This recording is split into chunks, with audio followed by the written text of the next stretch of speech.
Bienvenidas y bienvenidos a una sesión más de los seminarios permanentes de educación continua del Sistema Educativo para la Salud para el Bienestar, el CIESABI, que contribuyen al desarrollo de competencias del personal de salud y favorecen a la implementación del modelo de atención a la salud para el bienestar. El día de hoy corresponde al Seminario Permanente de Docencia en Salud. El tema de hoy es la formación de profesionales de la salud desde la patología biocultural.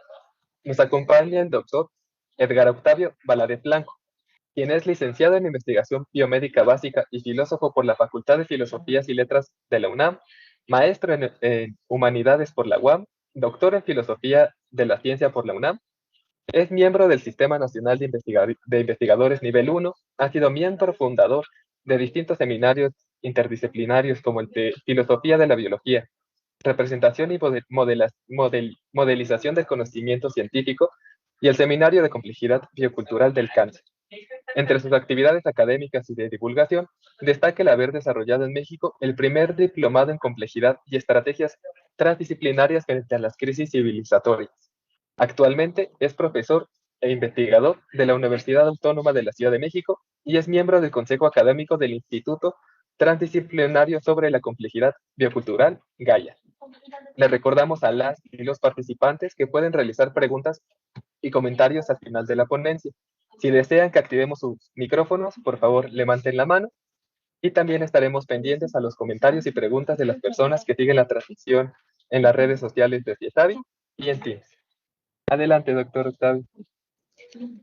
Pues bueno, para comenzar, nada más quisiera agradecer a los organizadores. Es realmente un honor poder compartir con trabajadores y profesionales de la salud a nivel nacional. Entonces, espero que esta charla pueda aportar algo a su propia experiencia, a su propio desarrollo profesional. Y quiero pensar que estamos también aquí entre colegas, que estamos asumiendo el desafío de cómo formar a profesionales de la salud para los desafíos que estamos viviendo en estos tiempos, ¿no? Que exige actualizar constantemente nuestros marcos teóricos, nuestros marcos prácticos también, y que pues espero que esta charla pueda contribuir en ese sentido. Bueno, pues el objetivo de mi sesión, solo confirmar, se está viendo las diapositivas, ¿verdad? Sí, doctor. Bien, perfecto. El objetivo de la sesión es revisar el origen, sentido y aplicaciones de una patología biocultural para la formación de profesionales de la salud en contextos como conflictivos como los de nuestra época y en especial pues, los que estamos viendo aquí en México, ¿no? La primera parte de mi charla voy a hablar de las patologías biomédicas y las consecuencias de sus excesos, es decir, y hablando en primera persona, porque yo me formé fuertemente en este tipo de enfoques. ¿No? Yo soy investigador biomédico básico por la UNAM, en donde este fue el paradigma por el cual se me formó de alguna manera, pero mucho de mi trayectoria académica ha sido justo irme moviendo en función no solamente de mis intereses, sino de la complejidad de los problemas hacia un enfoque mucho más complejo también de la ciencia de las enfermedades, de las ciencias de los padecimientos y también, de alguna manera, del diseño y de estrategias para enfrentar este tipo de desafíos. Entonces, la primera parte de mi charla voy a hablar de cómo me fui aproximando a esta patología biocultural en mi propia práctica como investigador, pero también quiero aportar elementos que permita a la práctica. Yo me dedico ahora a formar a promotoras de la salud y esta investigación se ha vuelto entonces un desafío también pedagógico y didáctico. ¿Qué tipo de patologías se requieren formar para profesionales que están lidiando con padecimientos complejos, ¿no? En donde es muy difícil separar la parte biológica de la parte cultural, de la parte social, de la parte económica, de la parte ecológica? La complejidad nos está comenzando a desbordar y está evidenciándose en función también de los diferentes padecimientos que no estamos pudiendo parar, sino que al contrario se están consolidando a nivel mundial. Entonces, la primera parte va a ser esta patología biomédica. Voy a hablar un poco del paradigma reductivo, de cómo se fue consolidando, de las crisis explicativas y prácticas que estamos enfrentando desde ese paradigma, algunas de las respuestas que ha habido para enfrentar estas limitaciones, ver la importancia de una perspectiva también filosófica de lo que se está jugando cuando estamos ya queriendo comprender el tipo de problemas que estamos viendo en estos tiempos y empezar a plantear lo que sería una patología biocultural que busca no sustituir a la patología biomédica, sino contribuir a una comprensión más amplia, en donde la patología biomédica, de hecho, tiene que ser cada vez vista como una patología de sistemas complejos, ¿no? Hacia allá nos vamos a dirigir y al final quiero dar algunas como testimonios de los desafíos didácticos que está teniendo esta perspectiva. Entonces, lo primero que voy a decir, plantear es que cabe hacernos la pregunta de, ¿hablamos de lo mismo cuando nos referimos a los problemas de salud? ¿No? Es decir, lo que miran los médicos es lo mismo que lo que miran los psicólogos, que lo que miran los trabajadores, las trabajadoras sociales, las enfermeras. ¿A qué nos referimos cuando hablamos, por ejemplo? Y de hecho, cabe agregar que a lo largo de esta sesión voy a hablar mucho del cáncer, porque ha sido probablemente el tema de mi vida, ¿no? Durante más de casi 20 años he investigado estas complejidades del cáncer. Entonces, muchos de mis ejemplos van a ir hacia allá, pero podríamos no solamente hablar del cáncer, sino de otro tipo de padecimientos o de enfermedades.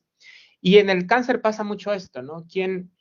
¿Cuál es la mirada que nos permite dilucidar de qué estamos hablando cuando hablamos de cáncer? Y esto es uno de los grandes desafíos de nuestro tiempo, que nos estamos enfrentando a problemas que tienen diferentes caracterizaciones empíricas, ¿no? Es decir, el biólogo molecular nos va a hablar de genes, el fisiólogo nos va a hablar más bien de sistemas, el médico clínico de otro, el médico laboral, o sea, todo el mundo va a dar una perspectiva que aborda de alguna manera una complejidad del problema, y nos vamos a ir dando cuenta de que en este objeto, que es la enfermedad, empiezan también a incluirse elementos sociales que requieren interpretaciones, es decir, que ya no solamente estamos en el territorio de las ciencias biológicas o de las ciencias médicas, sino empezamos a entrar al territorio de los conflictos sociales, de los conflictos políticos, de tal manera que estamos hoy ante enfermedades que requieren caracterizaciones complejas de diferentes actores, ¿no? Y aquí se juega mucho esta metáfora pues de la leyenda, del cuento, de, de cómo diferentes personas ciegas pueden dar cuenta de que es un elefante, ¿no? A partir del tacto. Y a veces es una imagen que se usa para hablar de la transdisciplina, en el sentido de que toda disciplina es insuficiente para dar cuenta de los problemas que estamos abordando en términos también de salud. No solamente cabría aquí para la salud, sino también para temas de seguridad, de las grandes demandas de nuestro tiempo, en términos de un bienestar, no solo como discurso político, sino como una nota de nuestra civilización, que lamentablemente no estamos en una civilización que promueva el bienestar, pues nos lleva a preguntarnos cómo abordar estos problemas desde diferentes perspectivas sin que reduzcamos a una de ellas, porque una disciplina va a decir, por ejemplo, en este caso con respecto al elefante, que el elefante es como una serpiente, que el elefante es como un abanico, que el elefante tiene una... Es decir, cada uno va a dar cuenta en función de lo que toca del problema, de lo que enfoca de esa problemática. Entonces, mucho de lo que va a trabajar aquí en esta charla con ustedes es la importancia de tener una mirada transdisciplinaria de los problemas complejos que estamos mirando. Y ese también fue mi punto de partida, porque cuando yo quería entender qué es el cáncer, desde una perspectiva muy biomédica, pues pareciera que la respuesta era obvia. Estamos en una pregunta físico-biológica, es decir, en última instancia ve aquí a la biología sistémica, que de alguna manera son la piedra angular de las ciencias biomédicas, que a su vez están basados en estudios sobre el propio desarrollo de organismos multicelulares y que se ha ido vinculando a la propia historia de la medicina, ¿no? Y pareciera que este eje físico-biológico bastaría para entender los problemas que atañen al campo de la salud. Sin embargo, es claro que también desde sus orígenes milenarios, la medicina y en general todos los problemas de salud se ha reconocido que también tiene una dimensión social. Estamos hablando no solamente entonces de un conocimiento biológico de la planta, sino de una plantita, de un bicho, sino también estamos hablando de sujetos. Y cuando hablamos de sujetos, de subjetividades, es crucial entender que estamos ya no solamente en una ontología biológica, sino en una ontología cultural. Es decir, no solamente entidades que puedes medir en el microscopio, ¿no? Que puedes intervenir bioquímicamente, sino que lidiamos con los mundos simbólicos, inmateriales que caracterizan a nuestra especie, ¿no? Es el mundo del lenguaje, es el mundo que también fundamenta, por lo tanto, una ética, porque solo en función de este mundo autoconsciente y simbólico es que también nace la medicina, nos importa el otro, tenemos la capacidad de convertir el conocimiento entonces en respuesta a las adversidades que como especie estamos lidiando. Pero también, si se fijan, podríamos hacer, no solamente en términos de que el objeto no es solo un objeto, sino es un sujeto, sino también la dimensión social de todo padecimiento, ¿no? De cómo ha cambiado el mundo y cómo ha cambiado los cuerpos y cómo ese cambio en los cuerpos también ha traído un cambio en nuestra mirada a entender la propia medicina, la salud, la enfermedad. Y tenemos también un eje que nos va a hablar de la dimensión histórica, de cómo se han transformado los ambientes, de cómo esa transformación de los ambientes también ha transformado nuestra forma de entender las propias enfermedades, ¿no? Hoy, un ejemplo muy común de esto es la forma de cómo hoy entendemos la importancia de la microbiota, ¿no? La diversidad de organismos que constituyen un organismo humano, ¿no? Inclusive es muy famoso cada vez más la tesis de que hay más células bacterianas que humanas en un cuerpo humano, ¿no? Somos más bacteria que humanos y eso trae problemas epistemológicos y ontológicos muy fuertes porque es entender al organismo humano como un microambiente, un ambiente celular complejo en donde no solamente estamos lidiando con células humanas, sino con células de otros organismos. Entonces, el punto de partida que por la mayoría de los que estudiamos en las áreas médicas y biomédicas, pues parte del éxito de un paradigma que ha sido pues desarrollado a lo largo ya de siglos y que es un paradigma reductivo, que tiene una tesis epistemológica muy fuerte y es nosotros podemos comprender la complejidad de un problema macroscópico, es decir, que se ve en una mirada casi que perceptual cotidiana, en la medida en que vayamos analizando y abstrayendo las partes de los sistemas, podemos ir entendiendo en última instancia cuál es el problema al que nos estamos enfrentando. En esta perspectiva, si nosotros queremos caracterizar una enfermedad, pues toda la historia de esta patología biomédica nos ha demostrado que si vamos a las estructuras biológicas, gracias a los conocimientos biológicos, podemos entonces dar cuenta de qué estamos hablando, por ejemplo, cuando hablamos de cáncer, ¿no? Hay que recordar que durante varios siglos el cáncer era considerado, por ejemplo, una enfermedad contagiosa, ¿no? Había inclusive hospitales donde se recluía a los enfermos de cáncer. Llegar a una comprensión de que el cáncer no es contagioso, pues implica una comprensión también de qué estamos hablando cuando hablamos del cáncer.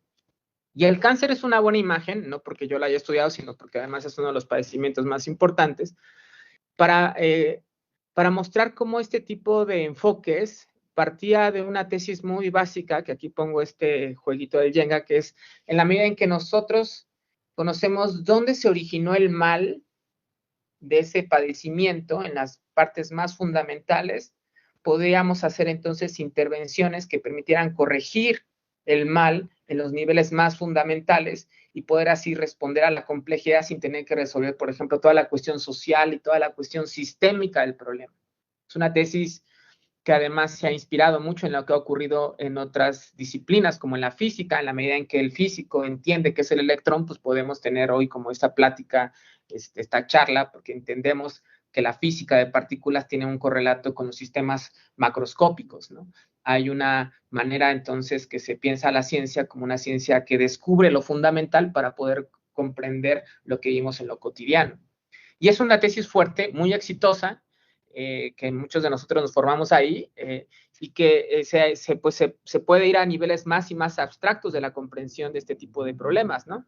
De tal manera que si aquí en la imagen que está aquí a la izquierda podemos ver que muchas de las preguntas que se hace, la pregunta patológica, es qué distingue al fenómeno normal del fenómeno patológico y cómo se da este tránsito entre, por ejemplo, una población afectada de cáncer a una población no afectada a una población afectada, pero podemos ir en diferentes escalas ontológicas, es decir, en diferentes escalas que nos permitan hacernos esa pregunta, cómo una población de repente tiene cáncer, como una persona, un cuerpo de repente tiene cáncer, como un sistema, como un órgano, como un tejido, cómo emerge en última instancia una célula cancerosa, fue de alguna manera la pregunta más importante para la patología del cáncer en los últimos pues por lo menos en el último siglo, ¿no? A partir del desarrollo de la teoría celular. Por Virchow ya se postulaba la necesidad de comprender qué era eso, qué era el cáncer, ¿no? Entonces, no es que esté mal este enfoque, de hecho es y sigue siendo crucial, porque gracias a esto hemos podido entender que el cáncer tiene efectivamente una carga genética y que en la comprensión de esta carga genética podemos ir entendiendo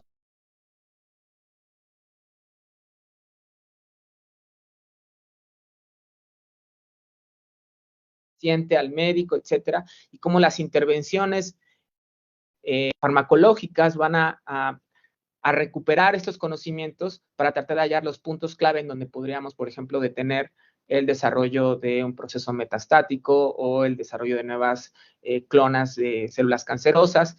Entonces, mucha de la investigación farmacológica, mucho de la patología se ha enfocado en esta dimensión biológica de las enfermedades, que sigue siendo crucial, y de hecho mucho de la formación también de los profesionales, sobre todo médicos, pero también, por ejemplo, el programa para promotoras de la salud en el cual yo estoy, sigue haciendo mucho énfasis en este tipo de enfoques reductivos, necesarios y cruciales, porque se trata de comprender en última instancia la complejidad biológica del organismo, ¿no? Es una cierta biología, ciertamente es una biología celular, una biología molecular, que está hoy fundamentando mucho de la investigación, pues, sobre las enfermedades.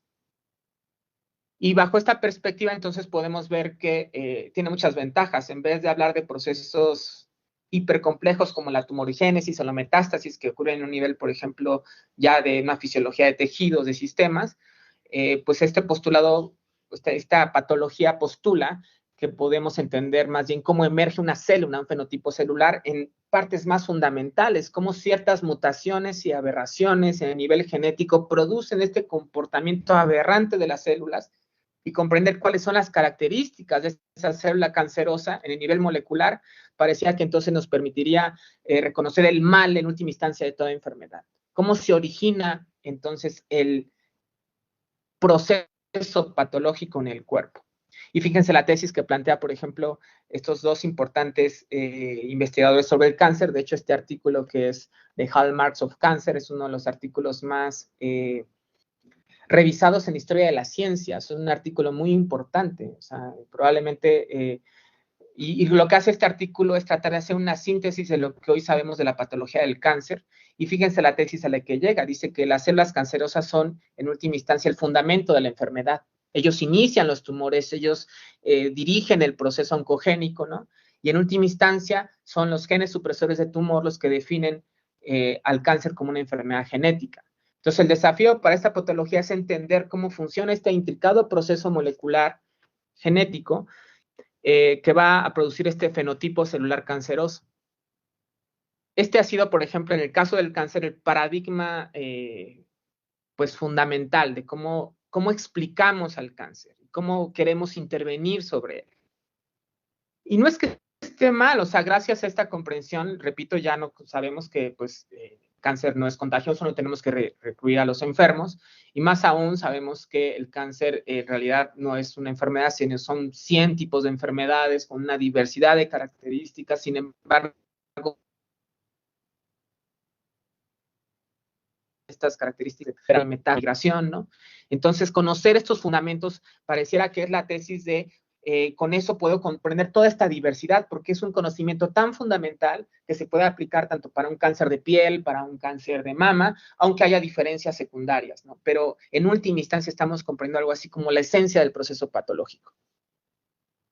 El problema de esto es que puede estar cayendo en algunos excesos, ¿no? Y son excesos que se han analizado ya desde la historia y la filosofía de la ciencia, y es ¿qué pasa cuando el enfoque reductivo se vuelve reduccionista? Y cuando queremos definir un problema en términos de una abstracción más y más fundamental, creyendo que la explicación que se daba en otro nivel es insuficiente. Y pongo un ejemplo, que esa es una caricatura, ¿no?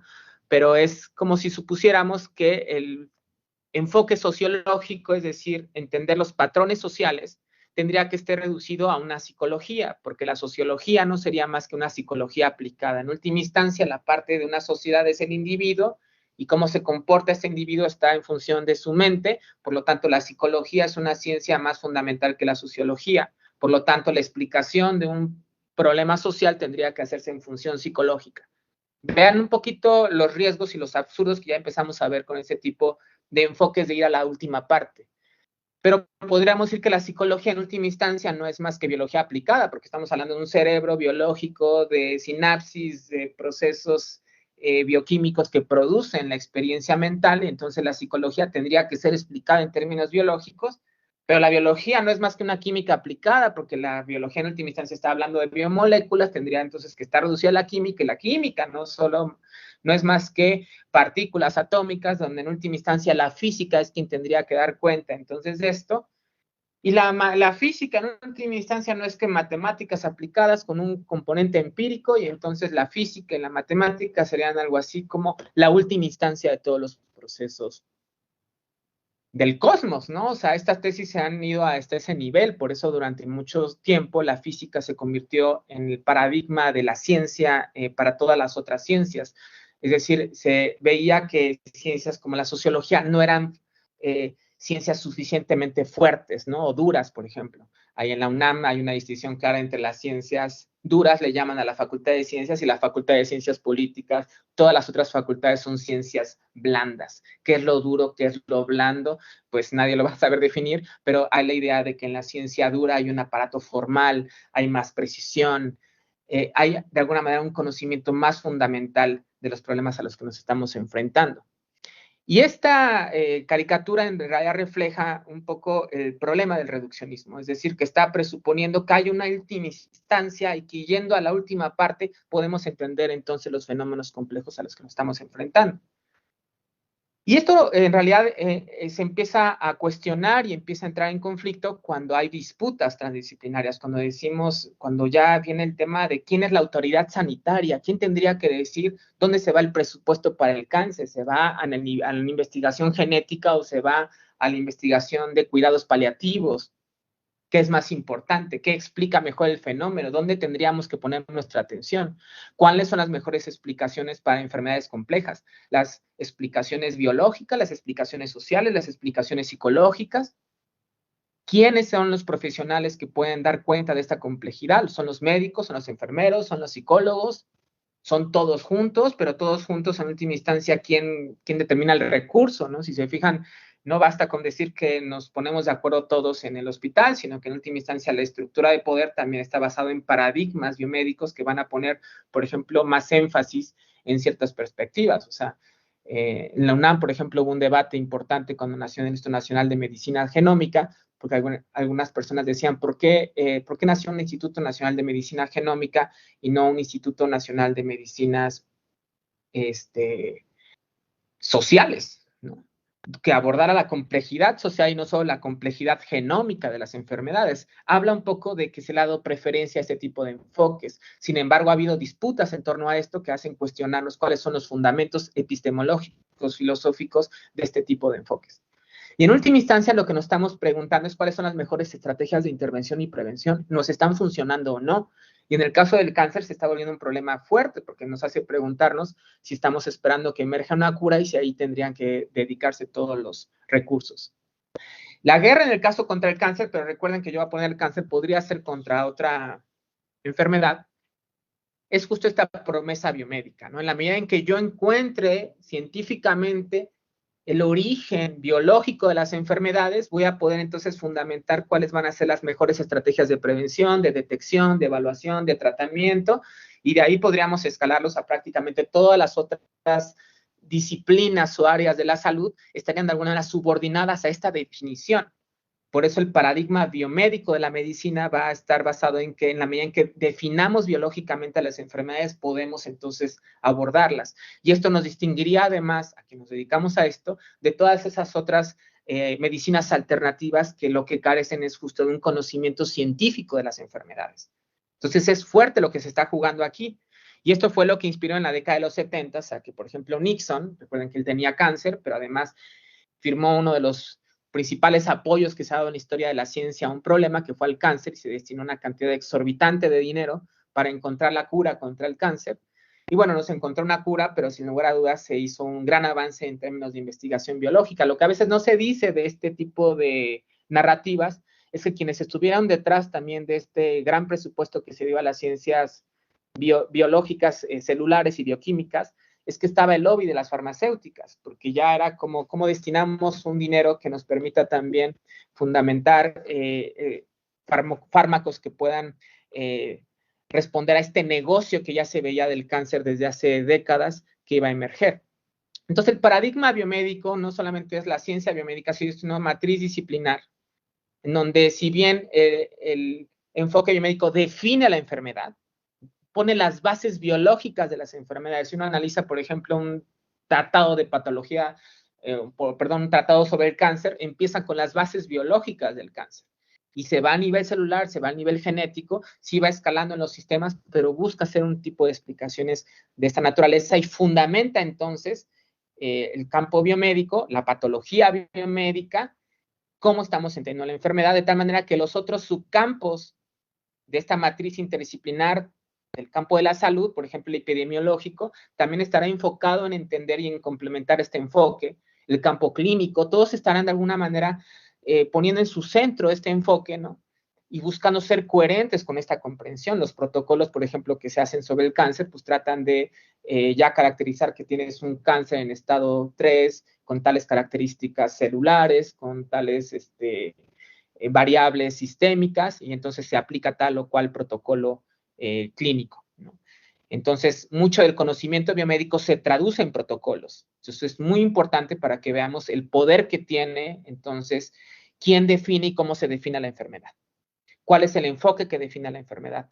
Y otros campos, como el que estoy yo ahora, como la promoción de la salud, pareciera que solo atañen como esos efectos colaterales de las enfermedades. La complejidad social pareciera ser una especie como de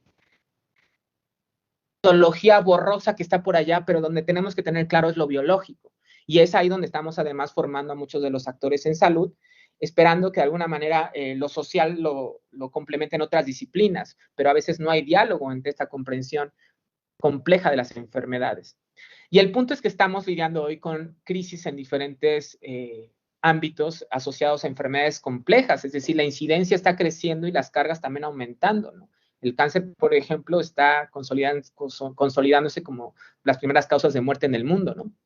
De hecho, se habla de que 4 de las 8 millones de muertes en el mundo por cáncer son prematuras, es decir, no estamos con todo el conocimiento patológico y biomédico y farmacológico, ya no solamente parando la enfermedad, sino impidiendo que la gente muera prematuramente. También tenemos más casos de cáncer en adolescentes y tenemos una cantidad exorbitante de conocimiento biomédico sobre el cáncer. Si ustedes ponen cáncer en los principales buscadores de ciencias, pues aparecerá hasta 3 millones de artículos biomédicos. Es, de hecho, una cantidad de información desorbitante que difícilmente una mente o muchas mentes o institutos pueden articular. Es aquí donde ya está emergiendo también la inteligencia artificial para articular esto, pero el punto es que tenemos una cantidad de información en el nivel celular, en el nivel biológico, en el nivel fisiológico enorme, pero no así en otros aspectos cruciales de la ontología de las enfermedades.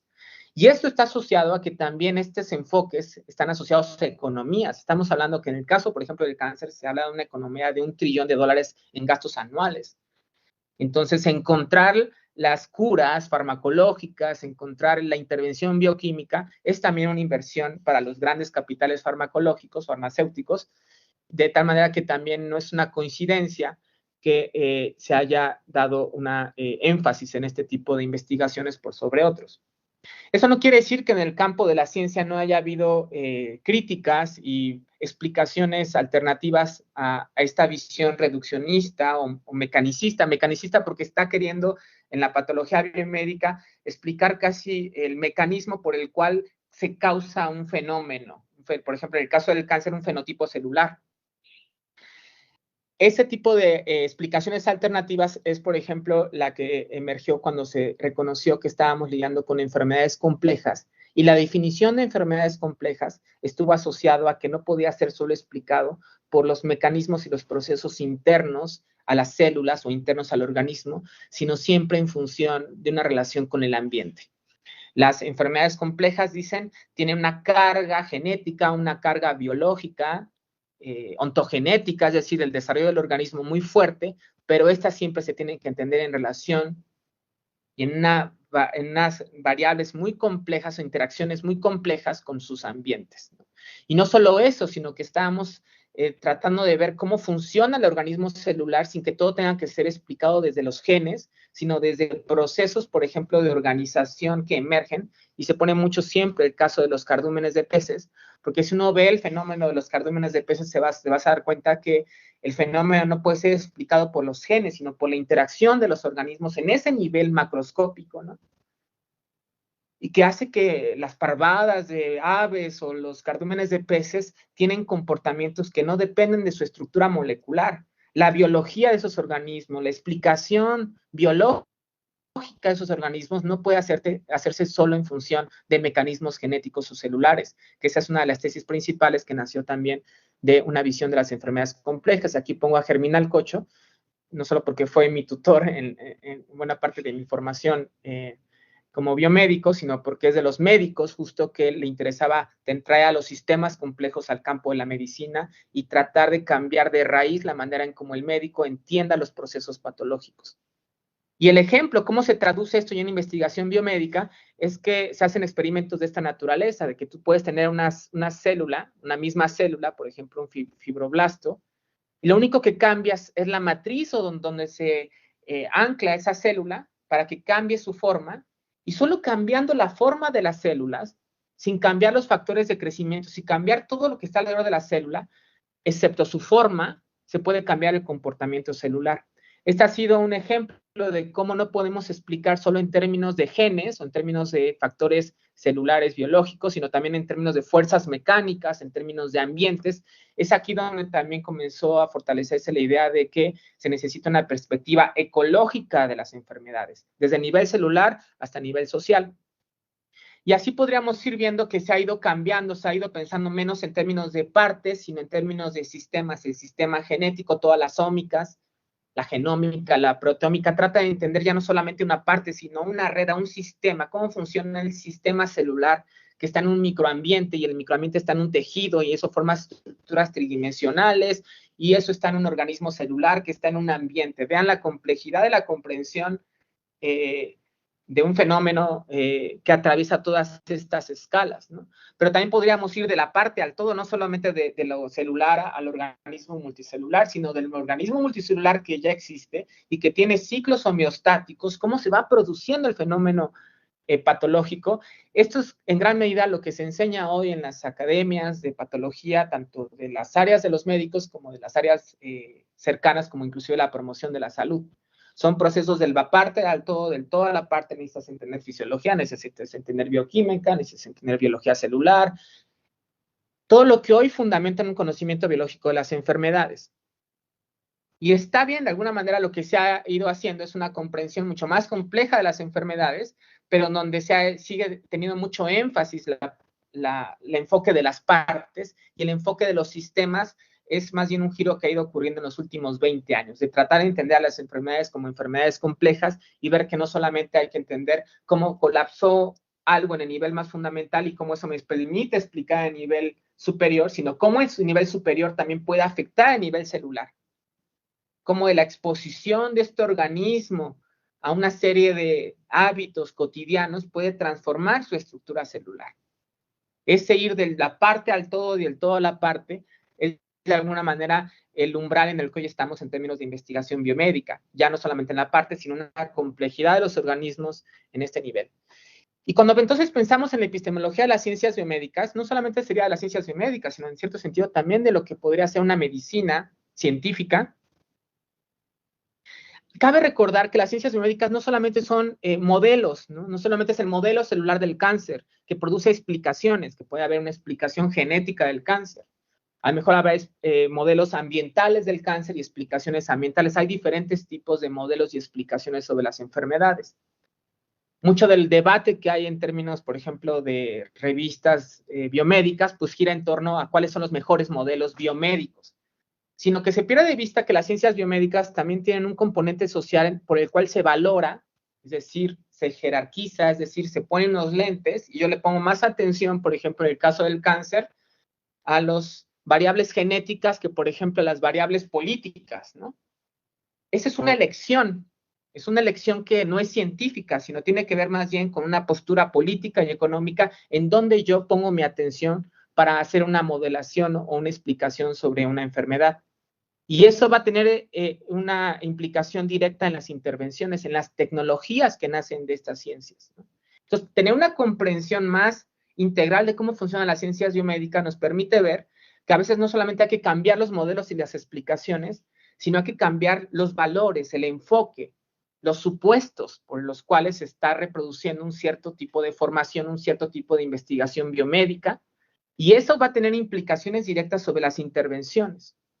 Aquí es por eso tan crucial el papel de la filosofía, los estudios sociales de la ciencia, porque nos permite ver que, por ejemplo, la ciencia ha cambiado, ha evolucionado, ha progresado, cuando el científico no solamente se inventa nuevos modelos, sino cuando cambia un supuesto inclusive también social, cuando deja de ver con los mismos lentes, cuando se cambian los lentes, y suele ocurrir cuando al científico le da cáncer, por ejemplo, y él mismo se da cuenta que había abstraído muchas cosas de lo que investigaba sobre el cáncer. Cuando a la persona que está investigando ciencias cognitivas y en el nivel más molecular se da cuenta que también es importante las emociones, ¿no? Muchas de estas crisis en la ciencia emergen cuando el problema desborda nuestros marcos teóricos y nos obliga a cambiar los valores y a pensar nuevas formas de intervención, nuevas tecnologías, ¿no? Y un poco hoy estamos también en esa crisis, no solamente en qué tipo de modelos y explicaciones para las enfermedades, sino cómo cambiamos algunos supuestos que nos permitan incorporar esta complejidad que ha quedado a veces descartada y que ha producido, por ejemplo, patologías sin sociedades, sin constreñimientos geopolíticos, como si pudiéramos hablar del cáncer sin relacionarlo ya no solamente como efecto secundario sobre los países de desarrollo desigual, sino cómo el desarrollo desigual de los países ha producido diferentes manifestaciones del cáncer. Hay cáncer que, por ejemplo, el cáncer que me dediqué yo a estudiar más en los últimos años fue el cáncer por asbesto, el mesotelioma, ¿no? Que uno no puede entender la historia de ese cáncer si no lo entiende en términos de sociales y de constreñimientos geopolíticos. Cómo se fue modificando la industria del asbesto, ¿no? Por ejemplo. Y una patología que no incluye esto y que la deja que los sociólogos, etcétera, pierde de vista complejidades cruciales para el médico, para el trabajador de la social, para la enfermera, que es importante recuperar. Aunque no se vuelve experto en la sociología, en la historia, tiene que poder comprender cómo se relaciona lo social con el cuerpo, cómo el cuerpo se relaciona con lo social, cómo las emociones, esta complejidad que a veces queda colapsada con enfoques demasiado biológicos. Pero además son patologías sin subjetividades, donde el enfermo no habla, es un paciente, no tiene agencia o difícilmente pareciera que su voz es relevante para la explicación de la enfermedad. Y lo que va a emerger en las últimas décadas es lo crucial que es poner atención a lo que el enfermo está diciendo, no solamente para hacer un diagnóstico más preciso, sino para entender la patología en otro nivel. Y por supuesto también a veces son patologías sin ecosistemas que son bioculturales, no solamente son factores ambientales, son factores bioculturales. Es decir, no solamente es que estoy expuesto al asbesto, sino que en este territorio es un corredor industrial y aquí se decidió por esta fábrica de asbesto, ¿no? A pesar, porque en México sigue siendo legal la importación de asbesto, ¿no? Entonces el contexto no solo es ambiental, es siempre atravesado por una política que permite que en México el asbesto se sigue importando a pesar de que sabemos desde hace 50 años que causa cáncer. Entonces, la estructura para un abordaje biocultural que nos permita movernos de aquí, pues puede inspirarse también de la filosofía, porque la filosofía hace preguntas muy básicas. La pregunta que quizás le correspondía a las ciencias biomédicas es, pues, ¿qué es la enfermedad? Y ahí entonces va a responder, pues es un objeto biológico. Y ese es todo el desafío, digamos que de la patología, de poder dar cuenta de qué es eso que nos estamos enfrentando, qué es ese elefante que estamos planteando como el problema común. Pero también un abordaje biocultural tiene que preguntarse quiénes están diciendo cuál es el problema, quiénes son los afectados. La pregunta del quién es una pregunta ética política y tendría que tener una relevancia porque nos recuerda en el caso de la formación de los médicos que no solamente estamos lidiando con una bolsa de células, sino que aquí hay un sujeto, hay una persona, hay un ser que nos importa, es una dimensión ética que no es separado de la patología, que vamos a ver que tiene una relación muy importante. Pero también una estructura biocultural implica comprender el proceso sociohistórico, por qué hay esta enfermedad a nivel global. Y eso no lo va a explicar la célula ni el gen. ¿quién lo va a explicar y qué tan relevante es eso para la formación de médicos, para la formación de intervenciones, que no solamente, por ejemplo, estén centrados en la persona, sino en las comunidades, en los contextos, en la política pública, por ejemplo? Y tiene que ver con el origen y evolución de enfermedades. No puedo yo entender el origen y evolución del cáncer por mesotelioma, es decir, cáncer por asbesto, si yo omito toda la economía del envenenamiento que ha gobernado el mundo en los últimos siglos, en los últimos 2 siglos. Y por supuesto, es una pregunta biocultural, es que no, la biología no nos va a decir qué es lo que se debe de hacer, se tienen que tomar decisiones, cuáles son las esperanzas, dónde ponemos los recursos, dónde invertimos en investigación en un país como el nuestro. Invertimos en la cura biológica solamente y cómo abordamos los otros factores, cómo invertimos en la formación de los médicos, cómo se les paga a los profesionales que van a lidiar con esta complejidad. Entonces, una estructura del abordaje biocultural tiene que irse moviendo de esta ontología de cuerpos biológicos a ontologías políticas, a ontologías sociales, y eso no es sencillo, implica una reeducación también de todos los profesionales de la salud. Una perspectiva crítica de esto es también una ética para toda patología. Es decir, por ejemplo, aquí siempre pongo en estas charlas esta imagen porque es de un reportaje en el New York Times que habla justo de la distribución desigual de todos los fármacos paliativos contra el dolor y cómo hay territorios en África que no solamente no tienen hospitales de tercer nivel o suficientes oncólogos o médicos especialistas, sino ni siquiera tienen la suficiente morfina para acompañar en los momentos finales de millones de personas que están entrando ya en etapas terminales, por ejemplo, de enfermedades muy dolorosas. Y esta es una dimensión también que conviene incluir en toda patología porque es la patología de la distribución de los beneficios y las tecnologías médicas. Como hay regiones del planeta, regiones de países donde pareciera que seguimos viviendo en la medicina de hace siglos. ¿Cómo es que llegamos a eso? ¿Y quién da cuenta de esas patologías geopolíticas, esas patologías económicas, ¿no? Inclusive pareciera que hasta hablar de patologías en ese nivel uno lo siente como extraño, porque justo creemos que en ese nivel no está el mal, que hay que entender. El mal está en los genes que mutaron y que hicieron que esta mujer tuviera cáncer. No, la patología no puede quedarse ahí, tiene que incluir justo cómo está esta distribución desigual de la enfermedad, pero también de los beneficios. ¿Desde dónde miramos el problema? ¿Los miramos desde el auto que viene ahí, ¿no? Viendo el problema desde la ventana, desde esta distancia epistémica. Justo la crisis epistémica nace cuando te das cuenta que no puedes ir en ese auto, ¿no? Que te diagnostican cáncer, tú que investigabas al cáncer y entonces te tienes que formar en el hospital, entonces tienes que lidiar con el trato y es entonces donde te das cuenta de que estabas comprendiendo solamente un aspecto muy limitado de esa complejidad. Una complejidad biocultural es una complejidad politizada, porque comenzamos a preguntarnos no solamente sobre la enfermedad o el padecimiento, sino sobre el bienestar. ¿A quién se está beneficiando de la enfermedad? Es una pregunta política que hay que hacernos, ¿no? No solo en términos, por ejemplo, de cómo las farmacéuticas, por ejemplo, tienen más márgenes de utilidad que los bancos, que los medios de comunicación, que la industria petrolera.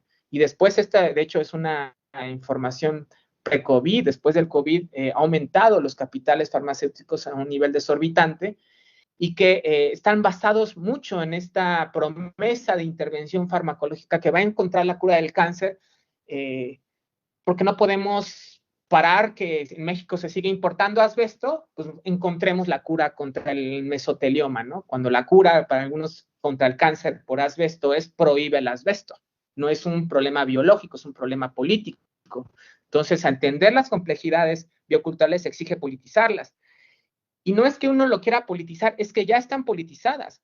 Por ejemplo, cuando pensamos en patologías por envenenamientos, hay una guerra de evidencias, científicos inclusive trabajando para la industria para poder confirmar que el Bluetooth no produce cambios ontogénicos en nuestras neuronas, ¿no? Y ahorita hay pruebas que se están dilatando por décadas para ver los efectos que puede traer cierto tipo de tecnología, cierto tipo de radiación, ¿no? Y la YARC, la Agencia Internacional de Investigación sobre el Cáncer, es el más claro ejemplo de cómo la dimensión política de las enfermedades ha influido en la manera en cómo las entendemos y en la manera en cómo las clasificamos, en la manera también en cómo podemos reconocer socialmente dónde está el mal. Por ejemplo, aquí en el grupo 1, que son los que se reconocen como cancerígenos, pues podemos ver a todas estas sustancias, ¿no? Pero todos los demás grupos son polémicas. Y son polémicas porque tienen implicaciones muy fuertes cuando nos salimos pues te da cáncer porque tienes unos genes mutados, ¿no? Te dio cáncer porque te expusiste en tu trabajo a esto. La patología, entonces, cuando incluye esta dimensión política, empieza entonces a volverse también digamos que una investigación sobre los conflictos que hay en torno a la definición de cuál es el problema y cómo se enfrenta.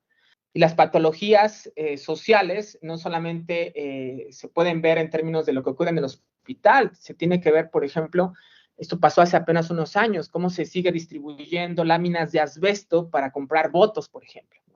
Cómo sigue habiendo en México fábricas de asbesto.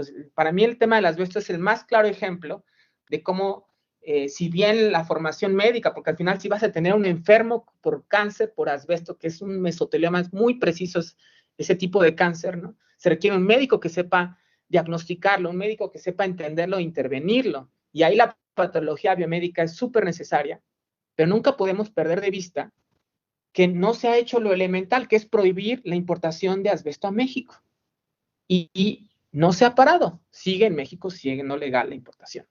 Entonces, un abordaje crítico en patologías bioculturales exige una serie de competencias críticas. O sea, tenemos que posicionarnos sobre la violencia sobre la vida, porque cuando estás en el ámbito biológico, pareciera que es este postulado de que aquí no hay juicios de mal o bien, es la naturaleza. Pero cuando nos pasamos a un ámbito biocultural, pasamos a un ámbito político, en donde tenemos que ser críticos de todo discurso de violencia o todo ocultamiento de la violencia. Entonces, esto exige una formación crítica de denuncia de todas esas estructuras violentas que están produciendo enfermedad, donde el mecanismo ya no solamente es biológico, es social. Y esto implica también, por otro lado, no solamente quedarnos en la crítica, que por ejemplo las ciencias sociales a veces se quedan mucho solo en estar criticando el paradigma biomédico, pero no se dan cuenta que la pregunta no puede quedarse solamente en qué es lo que está mal hecho, sino entonces cómo le hacemos después, cómo incluimos esta dimensión, cómo pasamos de desvelar la violencia que hay en México, porque sigue siendo legal el asbesto, sigue habiendo trabajadores expuestos al asbesto, familias expuestas al asbesto, y esto en unas décadas, de hecho, va a aumentar el mesotelioma en México, ¿no? ¿Qué hacemos también? La parte afirmativa de este tipo de enfoques bioculturales es también recuperar cuáles son las fortalezas culturales, cuáles son aquellas estructuras que impiden que cierto tipo de patologías bioculturales se estén acentuando y que incluso ayudan a que se disipen. Son las estructuras que se pueden ver, por ejemplo, en términos de comunidades que tienen ciertos hábitos y costumbres que les permite mantener, por ejemplo, sus ríos más limpios, ¿no? O mantener, por ejemplo, más cuidado sobre los niños. ¿Cuáles son las estructuras que también afirman la vida y cómo eso puede ser parte también de la formación de esta complejidad biocultural? En última instancia, lo que estamos tratando de ver es que procesos bioculturales implican por lo menos tres escalas. La escala del individuo, donde el cuerpo es un hábitat multicelular, y ahí hay que hacer la investigación también biológica, pero también el cuerpo como un lugar donde se incorpora la cultura, ¿no? Yo ahorita tengo esto, tengo un arete, puedo tener tatuajes, o sea, la cultura transforma mi cuerpo. Todo el tiempo la está transformando. Si yo me quedé atrofiado en mi casa porque nunca se movían, pues mis músculos están atrofiados. Se cambia la estructura celular de mi cuerpo en función de la estructura cultural en la que estoy. Esa comprensión de cómo el cuerpo habita la cultura y cómo la cultura habita el cuerpo es justo la idea del nicho biocultural, que es una dimensión biológica importante. Pero también el cuerpo es un cuerpo sistémico, es decir, estamos no solamente seres humanos habitando este planeta, sino interacciones entre organismos sin los cuales las diatomeas o estos microorganismos del océano son los que permiten que haya oxígeno, que yo pueda respirar, ¿no? Por lo tanto, si yo daño los mares y aumenta la acidez del océano, hay menos diatomeas y entonces hay menos oxígeno y entonces va a haber una patología sistémica asociada a la transformación de las variables del océano. Esta mirada sistémica y ecológica también forma parte de esta perspectiva biocultural. La parte histórica entonces emerge también, porque ya no solamente estamos tratando de entender al organismo y su historia, sino al organismo humano y su historia humana. Y, por ejemplo, en el caso del cáncer emergen cosas muy interesantes. Por ejemplo, si bien se reconoce que hay cáncer en muchas especies y que hay registros fósiles del cáncer, por ejemplo, en primates muy antiguos, en realidad toda la evidencia más importante ha surgido de las momias, porque ahí hay más tejido blando, y ha llevado a algunos investigadores y discusiones a decir que si bien el cáncer, por ejemplo, ha estado presente en toda la historia de la humanidad, es en cierta época en donde se puede ver que tuvo un auge y tiene que ver con ciertas variables de hacinamiento civilizatorio, procesos industriales, ¿no? Y que nos permite ver que entonces la explicación de una enfermedad tiene que hacer también en términos del proceso civilizatorio que ha producido cierto tipo de cuerpos, cierto tipo de ambientes, ¿no? Ya de hecho, por ejemplo, se habla en la historia propia de la medicina de que quienes comenzaron a investigar la dimensión ambiental del cáncer fueron aquellos que veían, por ejemplo, que había niños que les daba cáncer por meterse a limpiar las chimeneas, y además eran niños negros que se usaban para limpiar las chimeneas en Londres y que desarrollaban un tipo de cáncer de escroto, ¿no? Y que llevó a este médico Percival Spot en finales del siglo XVIII a decir, no, a ver, esto no tiene que ver con envejecimiento, no les está dando cáncer a estos niños porque están envejeciendo, les están dando cáncer porque se están exponiendo a algo en sus vidas laborales, ¿no? Y esto es el nacimiento también de una perspectiva ambiental del cáncer, que de hecho fue soslayada por un énfasis en lo molecular y en lo farmacológico, porque de hecho convenía a las industrias farmacéuticas. Entonces, entender la patología en el contexto del antropoceno y capitaloceno, que son estas nuevas categorías que ahorita los ambientalistas están diciendo, que habría que observar la crisis que estamos viendo en términos de estas categorías, es que la humanidad se ha convertido en una fuerza ecológica capaz de producir condiciones de extinción, de adversidad y de enfermedad.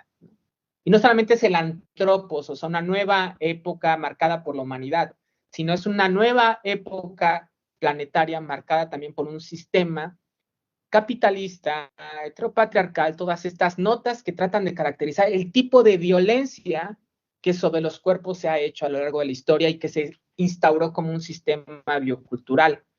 Por eso hablar de una patología biocultural implica llegar a estas escalas, aunque no podamos intervenir en ellas, porque no es que porque ya tenemos esta charla podemos ver cómo vamos a parar el antropoceno, sino que nos permite ver que hay constreñimientos sistémicos, ¿no? Y convoca de alguna manera a todos los profesionales de la salud del mundo a enfatizar que si no se hacen intervenciones de política pública en el ámbito ambiental, los hospitales se van a llenar, como hoy se llenan también los países, de migraciones de cuerpos buscando opciones. La migración que hoy vivimos en el mundo es una migración cada vez más climática, gente que no tiene territorios donde pueden sembrar porque hay sequía y eso está produciendo un cierto tipo de cuerpos transformados y de hospitales saturados, o sea, los problemas están relacionados. Las patologías en mundos culturales tienen que ver también con cómo se incorporan, por ejemplo, hábitos, cómo se instauran, cómo funciona la industria, por ejemplo, de la comida, cómo la cultura, por ejemplo, de la comida rápida atravesó culturas, ¿no? Y ya está haciendo que las tasas de obesidad no solamente cambien en países como el nuestro, sino en países que podrían decir que tienen otra cultura y otra religión diferente. Esas invariantes a todas culturas, esos constreñimientos nos permiten ver esos factores patológicos, por decir de alguna manera, que no están en orden de lo biológico, sino en orden de algo que atraviesa las culturas, ¿no? Y esto conlleva implicaciones también sobre la propia filosofía de la biología, que es decir, que tenemos que ya no solamente pensar en la herencia epigenética o la herencia genética, sino también la herencia cultural. Niños que nacen en estas estructuras culturales de consumo, ¿no? Y que después, por ejemplo, los promotores tratan de decirles a las personas, mira, cambia tus hábitos de consumo cuando todo el entramado social está funcionando para que eso se acentúe, ¿no? Entonces, las patologías bioculturales tienen que considerar estas escalas. Y en el caso, por ejemplo, de México, es muy importante tener esta mirada porque estamos también en una posición geopolítica muy importante en donde, por ejemplo, inclusive con la cuarta transformación, pues se está apostando a un modelo de industrialización muy específico, ¿no? Y el problema no es ese, eso puede incentivar la economía, sino que tenemos que estar preparados lo que ha ocurrido en otros países, y es el efecto de este tipo de industrialización ha tenido en términos ambientales sobre las poblaciones. Es decir, casi siempre se cree que esto trae trabajo, etcétera, pero también trae efectos que se ha visto catastróficos en términos de envenenamientos de territorios, de también exposiciones laborales a estas industrias, ¿no? Transformaciones también de los hábitos al interior de las familias, todos los corredores industriales tienen cierto tipo de estilos de vida, ¿no? A la construcción de un sujeto que normaliza el envenenamiento, ¿no? Por ejemplo, nosotros estuvimos trabajando con afectados del cáncer por asbesto y están acostumbrados a que ahí siempre hay algún tipo de enfermedad laboral, porque antes de la fábrica de asbesto había una cementera y siempre ha habido industria ahí y son generaciones y generaciones de personas que mueren prematuramente porque se ha normalizado, se ha construido un sujeto que normaliza el envenenamiento. Pero también otro tipo de envenenamiento se puede dar a través del internet, del Instagram, del Facebook, es un tipo de envenenamiento mental, es una invasión que produce un sujeto que produce ansiedad, y hoy podemos ver temas como el suicidio en niños, en adolescentes, asociados a tipos de envenenamientos, por decirlo así, a través de las redes sociales o a través de estas exigencias y expectativas sociales que las redes promueven. Tenemos relaciones violentas. México es un país tristemente caracterizado por la violencia de género. ¿Cómo se produce la violencia de género? ¿Cómo entender la patología de esta violencia, ¿no?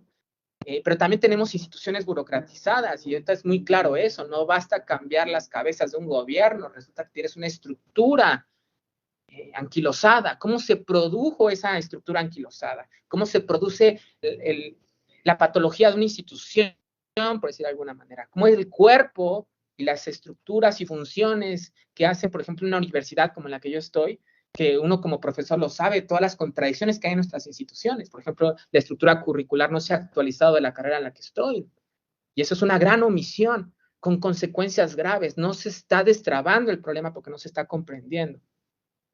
Y aunado a esto tenemos entonces un desafío pues sindémico importante. Recordar que lo sindémico es una perspectiva que está apostando a mirar no solamente a los procesos pandémicos, no es que ya, por ejemplo, terminó el COVID, sino que estamos todo el tiempo lidiando con fenómenos pandémicos en sinergia, ¿no? Lidiamos con una pandemia de depresión y ansiedad vinculada a una pandemia de obesidad, ¿no? Y entonces lo que la apuesta, el desafío sindémico, es a ver que las enfermedades están codeterminadas, ¿no? Una persona puede estar padeciendo no solamente cáncer, sino al mismo tiempo violencia de género.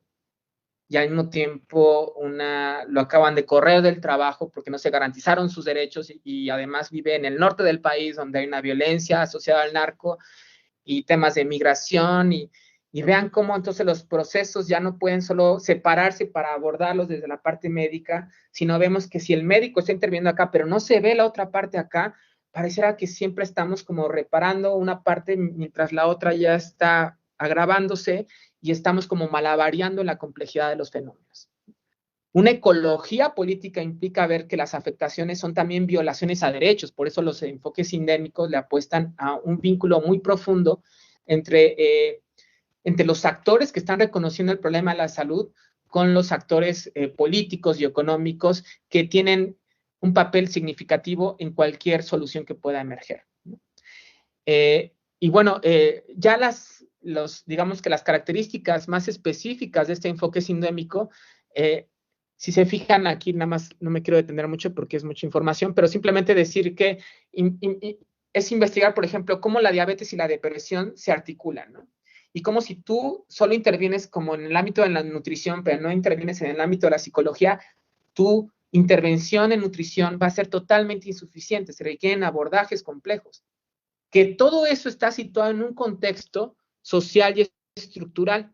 Sin embargo, aquí, por ejemplo, los autores que son ahora ya muy famosos de esto, aquí pongo arriba, si a alguien le interesa estos artículos, no entran en las patologías psicoculturales o psicosociales, como que presuponen que sí hay contradicciones en lo social, pero a nosotros nos importa y nos sigue importando la fisiopatología de las enfermedades y cómo entonces la fisiopatología de la depresión, la fisiopatología de la diabetes, las unimos y ese ya es un enfoque más complejo. Aquí lo que yo estoy postulando es que no solamente se requiere una fisiopatología, se requiere una patología social, una psicopatología y una patología también civilizatoria, diferentes escalas de los problemas. Y ya, por ejemplo, en el caso más de la promoción de la salud, que es donde yo me dedico, pues fíjense el desafío que nosotros tenemos. Tratamos de generar estrategias para parar y reparar el daño y el padecer que no se puede hacer en el ámbito hospitalario. Piensen, por ejemplo, en ese territorio afectado por asbesto. porque hay lugares donde hubo fábricas de asbesto, se fueron, pero resulta que todo el territorio quedó contaminado por asbesto y que no hay en México ningún protocolo para limpiar esos territorios. Ni siquiera sabemos qué hacer en México con los desechos por asbesto. De hecho, a quienes está dando cánceres son a los trabajadores de la basura que se llevan los tinacos rotos y cuando respiran ese aire les da cáncer años después, ¿no? ¿Cómo prevenimos el crimen y la omisión? No solamente cómo prevenimos los estilos de vida que hacen que una persona tenga obesidad, sino cómo prevenimos que no haya más población expuesta en México al asbesto. ¿Cómo generamos, no solamente parar la enfermedad, sino cómo generamos salud y bienestar? Casi nunca nos da tiempo a los promotores de salud de llegar a la parte de salud y bienestar. Siempre estamos lidiando con parar el mal y la enfermedad. Por eso la patología es tan relevante. Aquí lo que estamos queriendo plantear es tiene que hacer en paralelo, ¿no? No solamente en una patología biocultural, sino cómo esa patología biocultural se va asociando a estrategias de promoción de la salud, que no solamente le corresponde a los promotores de la salud, la promoción de la salud nos corresponde a todos, ¿no? A todos los actores, pero sí al promotor tiene que tener unas competencias mucho más específicas. Entonces no es fácil, pero lo que ayuda a la historia propia de la humanidad. Y vamos a ver que, por ejemplo, cómo llegamos a una sociedad basada en autos. Y aquí vemos que en esta imagen, en la parte de abajo, son las intervenciones en lo micro, las intervenciones locales, en medio son las intervenciones más sociales y arriba son las intervenciones más macro, ¿no? Lo que vamos a ver es cómo un invento como el invento de la máquina de vapor, el invento del motor, fue transformando todas las escalas. Y esto nos recuerda que no siempre las transformaciones van a venir de una burocracia que decide qué se debe de hacer hacia abajo, sino como de la parte hacia abajo también se tiene que mirar las patologías, pero también las medicinas bioculturales. Es decir, yo qué intervención puede hacer una comunidad que pueda mover un poco las otras escalas, ¿no? Y tenemos ejemplos históricos donde se ha ocurrido. O sea, el invento, en este caso del motor, pues fue produciendo una serie de cambios sociales que en última instancia dieron lugar a un cambio civilizatorio. Hoy no se puede entender la civilización humana sin el papel que juega, por ejemplo, los autos, ¿no? Y esto entonces permite ver que la patología biocultural se puede inscribir en el diseño de transiciones bioculturales. ¿Cómo entendiendo el conflicto? ¿Cómo entendiendo dónde están los principales problemas? Porque todo es muy complejo, pero la patología biocultural tendría que decir, ok, si todo es complejo, todo está relacionado, pero ¿dónde poner la atención? Y todos estos enfoques lo que dicen es, no basta un experto que está lidiando con la complejidad biocultural, sino que tenemos que hacer casi como gabinetes interdisciplinarios para entender desafíos muy concretos desde esas perspectivas. Cáncer por asbesto, pues cómo nos reunimos diferentes expertos, abogados, psicólogos, ambientalistas, artistas, porque hay que sensibilizar, desnormalizar la contaminación en los sujetos es verdaderamente complejísimo. Las personas están normalizando el padecimiento. Salirnos de ahí es verdaderamente un gran desafío.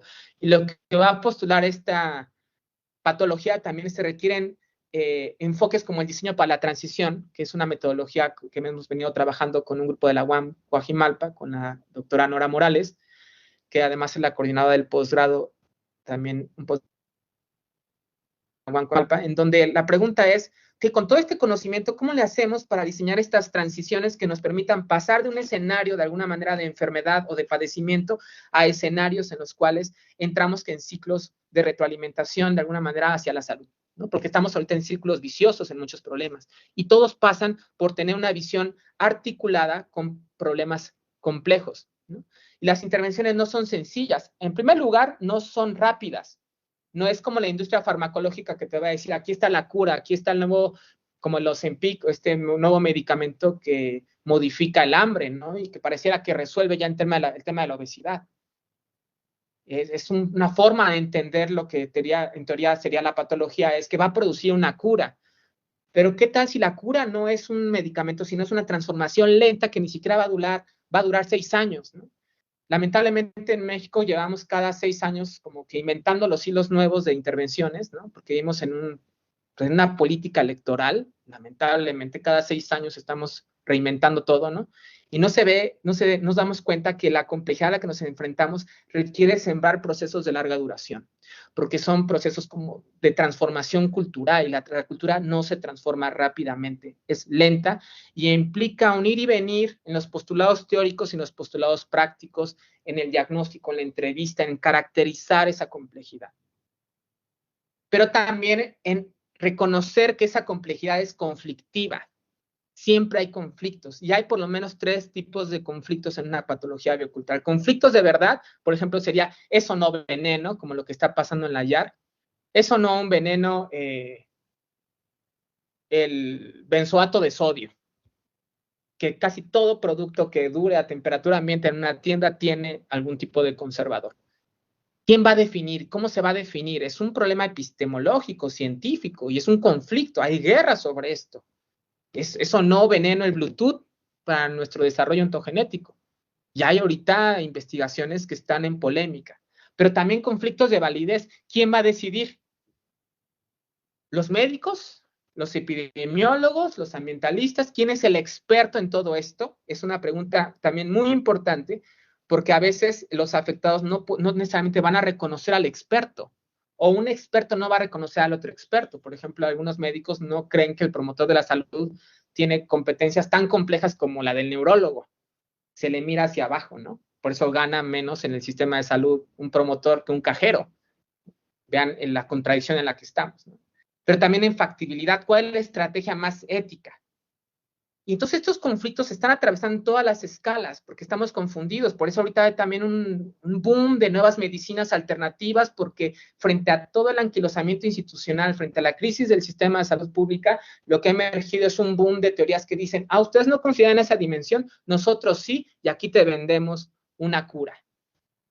Porque hay un nuevo mercado ahorita de medicinas que están respondiendo a estas crisis, y se vuelve muy peligroso porque ya no hay ningún tipo de experto que sea reconocido, porque hay estrategias que no están sirviendo y entonces las personas dicen, pues a mí no me funciona tu quimioterapia, a mí me voy a ir a esto y voy a probar, y es lo que está ocurriendo en México. El pluralismo terapéutico, por más que el paciente le diga al doctor, sí estoy siguiendo, pero también está viendo 3 cosas más, 4 cosas más, y en su narrativa final de qué fue lo que le hizo mejor, probablemente no va a saber distinguir y va a decir que lo que le ayudó fue hacer tal o cual acción que no tiene que ver con lo que hizo la farmacología, por ejemplo.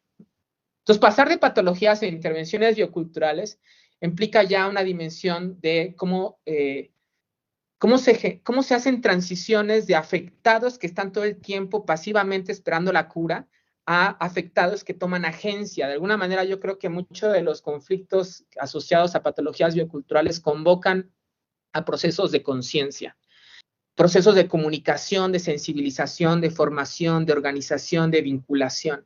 Este es el poder social en salud, ¿no?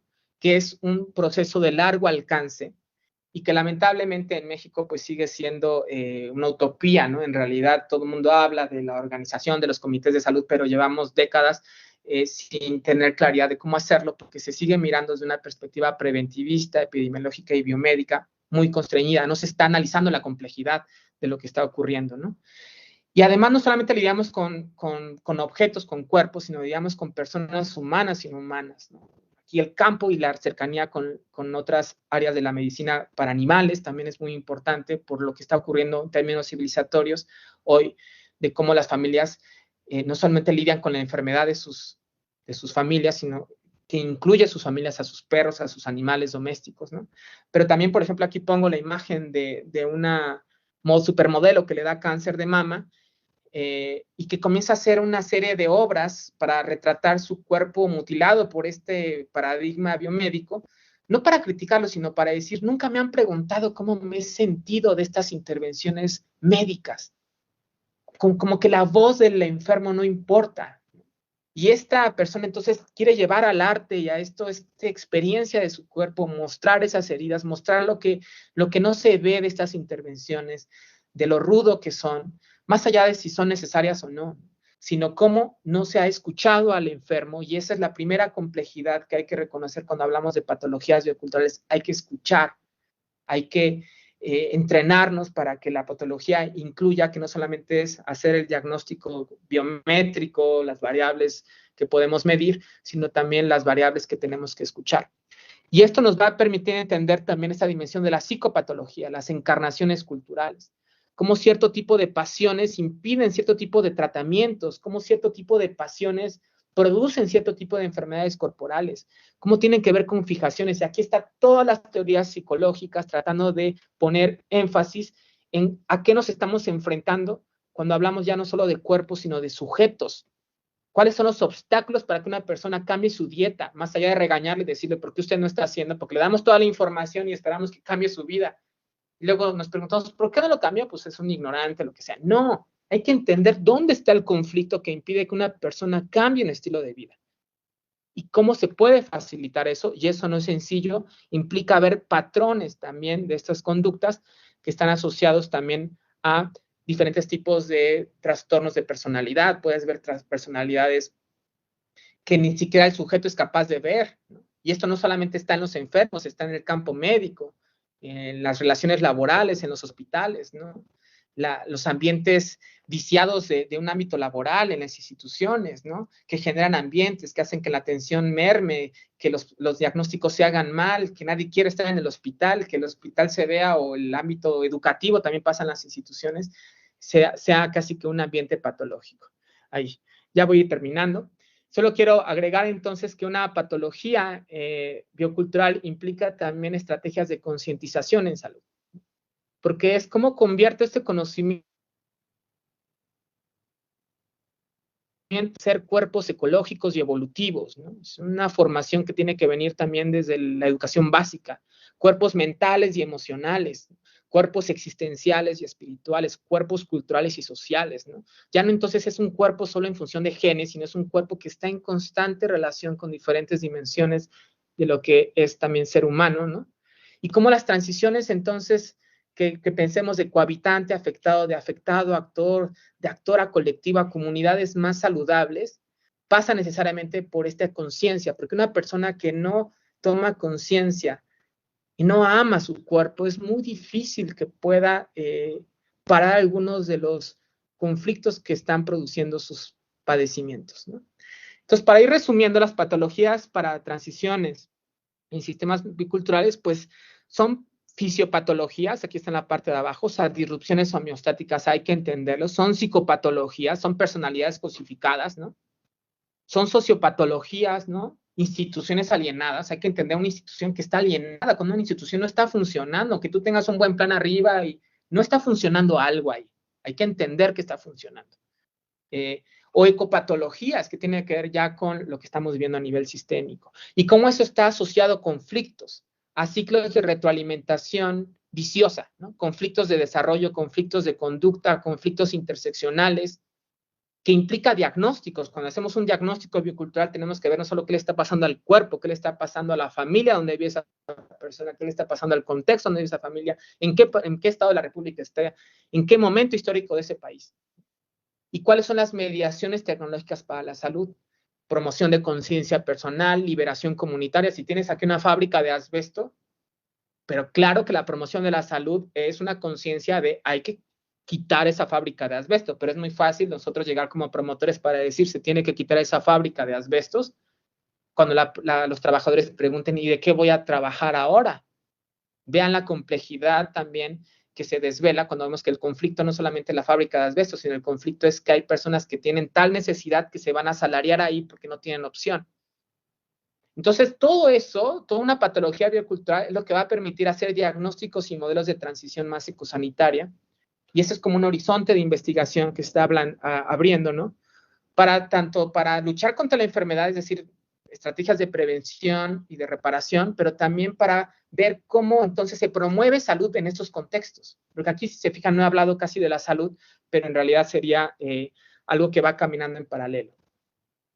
Y bueno, ya nada más para terminar, decir que cómo yo traduzco esto ya en el ámbito de la docencia, pues es muy complicado, porque además yo estoy dando clases a estudiantes que vienen con rezagos durísimos, o sea, no saben lo mínimo de biología, y llegan a cuarto semestre a patología, y ¿qué de todo esto tú formas en un año para que la persona pueda comprender cuando da una charla sobre la diabetes, qué es la diabetes, la parte biológica, pero entender que esa es solo la primera parte del problema. Entonces, las currículas ni siquiera están diseñadas para esta complejidad, porque lo que se les da en semestres previos es bioquímica, es biología molecular, y casi nunca llegamos, por ejemplo, a la ecología, ¿no? Y lo que a mí me ha funcionado es no detenerme solamente en cumplir todos los contenidos, sino en elegir problemas concretos que me permita cubrir algunos de estos puntos. Uno, historia, aprender cómo los procesos históricos producen enfermedades, la cuestión histórica es crucial, pero que lo vean en sus propias historias de vida. Ver que eso se relaciona con tu utopía, con tus sueños, con qué quieres. Entonces eso permite que los estudiantes comiencen a ver que hay mucho que investigar, porque vivimos en un mundo con muchas carencias. Y después me centro en diferentes como dominios cognitivos de los estudiantes. Sí, la parte del pensamiento crítico, de ir a cuál es el conflicto que hay que ver, pero también la parte emocional y ética que le permita al profesional no solo estar sometido, por ejemplo, a la lógica de su empresa, ¿no? De la farmacéutica, etcétera, y vender el medicamento, porque además le va a dar una gira por el país, le van a pagar el congreso, lo que sea, ¿no? Tiene que ver con una cuestión de conciencia, ¿no? Y de cuerpos y de experimentos conscientes. En el caso de la promoción de la salud, es cómo hacemos experimentos en la propia universidad de atender este tipo de patologías y de responder con estrategias más diseñadas. Y bueno, para resumir entonces, los padecimientos bioculturales implican abordajes más transdisciplinarios, como pueden ver. No hay un experto en esto, necesitamos operar en interacción. Y es pasar de explicaciones genéticas y ambientales a modelos más históricamente transformados, de prevención y tratamiento centrado en individuos o poblaciones abstractas, a prevención ecológica en como situaciones de conflicto, de intervenciones farmacológicas a diseños sobre cuerpos marcados por la clase, la raza, etcétera, porque no es lo mismo un cuerpo negro en México que un cuerpo de una persona con ciertos rasgos raciales. No experimentan ni ha experimentado su vida social de la misma manera. Y de dicotomías entre expertos a una investigación que incluye también a los afectados.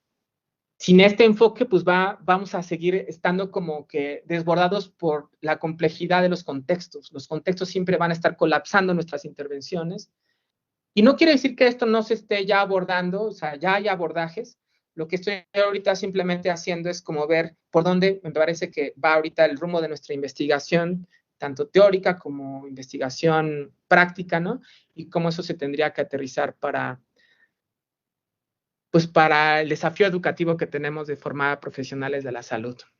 Y aquí le voy a parar, espero que no haya sido muy denso, pero quiero dar el espacio para que pueda haber también preguntas y respuestas. Muchísimas gracias, doctor Octavio. Agradecemos y valoramos mucho su tiempo y los conocimientos que nos transmite en la sesión del día de hoy. Me encanta la manera en la que promueve la búsqueda de la salud y la promoción del bienestar antes de prevenir. Perdón. Me encanta cómo es que promueve la búsqueda de la salud y el bienestar antes de prevenir la enfermedad. También estoy completamente de acuerdo en que un solo profesional de la salud no puede abarcar de manera eficiente toda la enfermedad que padece una persona, que necesitan equipos interdisciplinarios. Tenemos algunos comentarios aquí en redes sociales. Si alguien gusta participar o hacer una pregunta, por favor levante su mano para que le abramos el micrófono. Excelente. Nos comentan, excelente ponencia, doctor, un tema esencial para los profesionales de la salud. Saludos desde Sinaloa, Tlaxcala, Tabasco, Hospital de Veracruz, Michoacán, Hidalgo. De toda la República le mandan saludos, doctor. Veo que hay una mano alzada.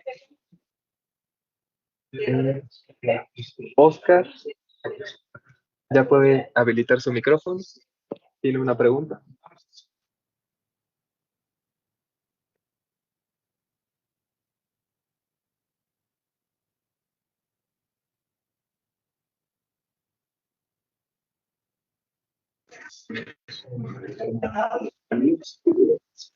Le voy leyendo una pregunta que nos buenas hicieron tardes. ustedes. Adelante. Ya, es que no le pude activar acá. Bueno, creo que la charla, difiero del médico, no fue densa, al contrario, fue con mucha información y unas anotaciones acá que a leer mucho, a leer mucho. Voy a retomar un poquito lo que comentaba el doctor, porque, y al final planteo mi pregunta. Hablaba usted del lobby político, híjole, yo creo que hay mucho que trabajar ahí. En Estados Unidos el lobby político es legal, pero en México no. Entonces, como usted menciona, cada 6 años, pues cambian mucho las políticas y al final de cuentas, quienes invierten ahí, pues no sabemos quiénes son y al final de cuentas, pasando las elecciones, pues ya sabemos quiénes son. Hay mucho también que hablar ahí al respecto.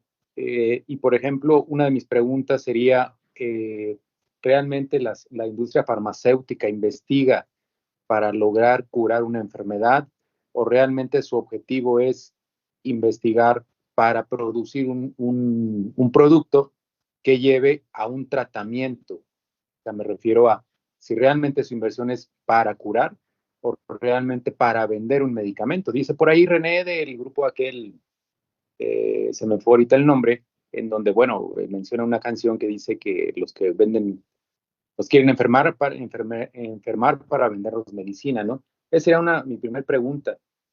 La segunda, pues bueno, eh, yo veo mucho yo trabajo en una comunidad y realmente veo lo que menciona. Mucha obesidad, no creo que se tenga que ver con la inversión del Estado en salud, porque bueno, Estados Unidos invierte mucho más que nosotros en salud y tienen más obesos que nosotros. Tiene que ir más allá. Yo respeto mucho el trabajo de los promotores. Teníamos una promotora, pero bueno, por cuestiones de presupuesto ya no trabaja con nosotros. Pero me llama mucho la atención que todos esos conflictos que se llegan a presentar en nuestro trabajo, yo como médico realmente veo muchos enfermos diabetes, hipertensión, y muy poquitos, o a veces a lo mejor por la carga de tiempo, muy poquito lo que yo puedo intervenir en la comunidad, por lo que usted mencionaba. Y mi pregunta ahí, la segunda sería, yo veo mi profesión como con los abogados. A mí en la escuela me enseñan la fisiopatología de las enfermedades, la histología, los tratamientos, pero prevenir, pues que lo vean otras personas.